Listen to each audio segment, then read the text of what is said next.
Yo, what's up mga Kois No? Welcome ulit sa akin channel. This is Kois Tony. At sa video na to is pahinga muna tayo sa mga checkpoint videos, sa mga informative videos. Ang content natin ngayon ay napagbigyan tayo ng isa nating kabrad na makapag-experience ng actual na PCX 160 2021 model. So dito sa Palawan siguro wala pang 10 yung mayroon na ganito. Alam mo na, probinsya. So magkakaroon tayo ng first ride impression. Then syempre papakita rin natin yung mga features ng PCX 160. So shoutout sa'yo Brad Denmark Dakulap. Salamat sa pagpapairal. So simulan na natin mga kois.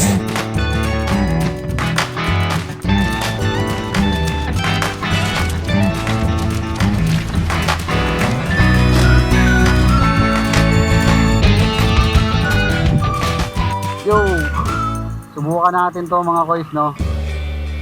So, talagang sa height ko na 5'4", talagang limited na yung ating talaga naman ito yung kanyang on sa hinihintay mo lang muna siya na mag-open. So, okay na. Naka-keyless na siya.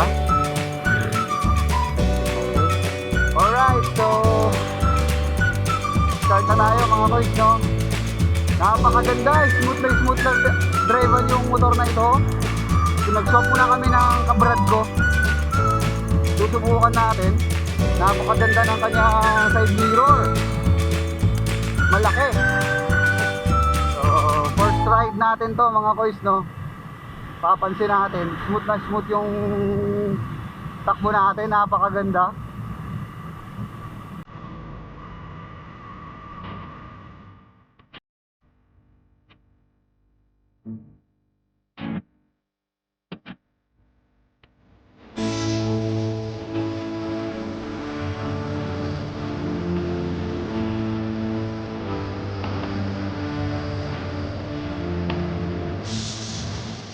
Yun mga boys, napakaswabe naman itong drive-on. Talagang napakaganda ng suspension niya. At talagang kahit may lubak, hindi siya masyadong masakit sa katawan. So napaka-smooth yung kanyang manibela. Napakagandang i-drive mga boys. At mahalata mo talaga na may power din. So bagay na bagay ito sa akin Okay mga boys no. So swabing-swabe long ride ito. Dahil komportable yung mga paa mo. Tapos magaan lang siya kapag tumatakbo na.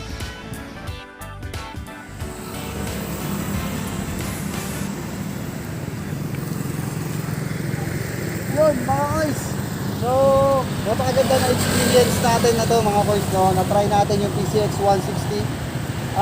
Pagdating sa seat height ko na 5'4", saktong-sakto siya at komportable tayo. At shoutout nga pala sa Team Argos Palawan sa helmet. Available po yan dito sa kanyang shop. So kung pipili kayo, Ryzen helmet, the best. So let's go!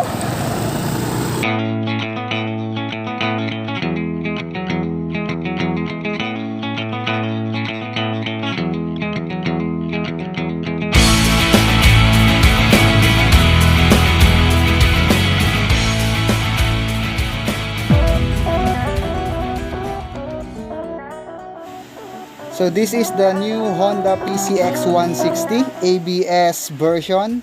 Ang transmission nito automatic. Then disc brake with anti-lock braking system. Syempre napakaangas ng forma mga kois no. So actually 157cc lang ito. Pero pag ni-round off, so mas kilala siya sa bilang PCX 160cc. Engine oil capacity 1 liter. So mapapansin natin dito sa likurang bahagi mga boys, dual shock na siya. Then maganda yung color niya, black and white. So maganda siya sa mata. Tapos yung footrest niya, dito ba tawag yung footrest, floorboard, ganun. Maganda.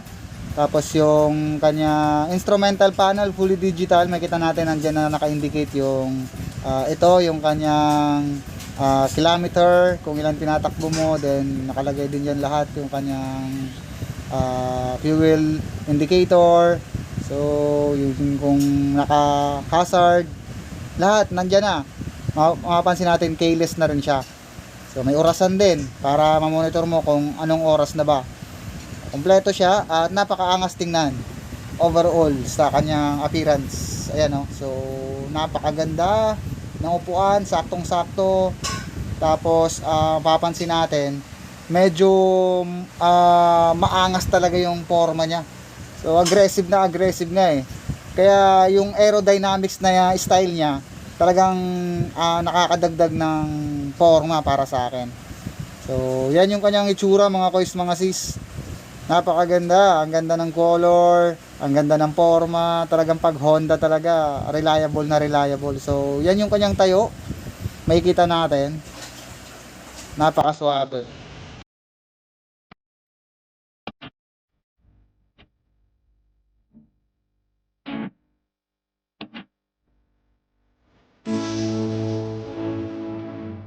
So, ganito naman yung sa pag-open ka ng kanyang U-box o yung kanyang seat compartment, yan. Pupush mo lang yan. Pagka lagay mo sa, set mo siya yan, ituturo mo siya sa seat. Tapos, tulak mo push and automatic open na siya. So, napakalaki ng kanyang U-box mga kois. Mapapansin natin halos dala-dala ni Brad yung kanyang gamit dito. So, kasya yung buong full face helmet ninyo mga kois, no? Mapapansin natin, napakaganda, napakalawak at komportable yung mga gamit na ilalagay. Ignition type nito mga kois ay full transistorized, then engine type niya 4-stroke, liquid cooled, 4 valve, single overhead cam. Then ang fuel capacity nito mga kois ay 8 liters. So malaking advantage yun para hindi ka na palaging mag-gas up palagi sa pagbabiyahe mo, lalo na kung long ride. Then naka disc brake, ang shock niya napakaganda tingnan. Then yung plate napaka-forma. So all in all, napakaangas. Fuel system nito ay PGM-FI na rin to siya. So nasabi ko na rin kanina na naka anti-lock braking system na rin siya. Then yung wheel type niya, cast wheel, of course tubeless yung kanyang mga gulong. Then center stand niya napakagaan kapag hihilain mo. So goods na goods para sa akin ito. Ang alam ko mga kois dito sa Palawan, ang available lang na color is black and white. So pili na lang kayo sa dalawa. At parehas magaganda yung kanyang pagka-design ng kanyang mga cover para sa akin. Aggressive, parang mukhang langgam, sabi nga ni Ned Adriano ng kanyang girlfriend. So goods na goods mga kois, no? Aggressive type yung kanyang design.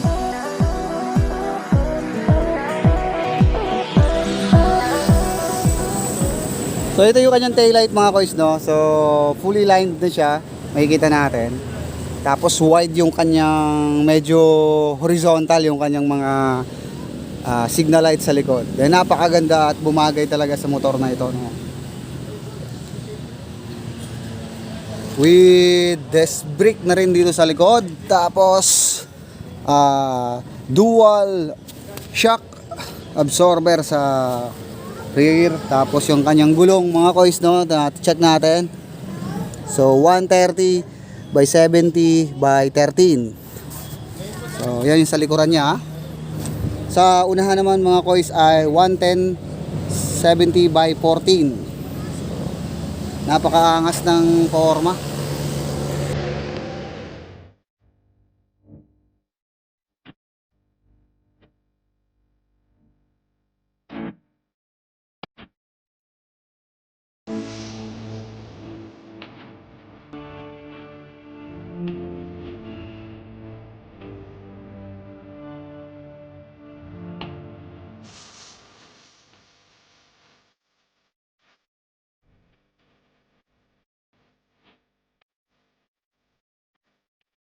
Balang araw mga kois, makakabili rin tayo ng ganito natin. Napakaangas, swabe maneho.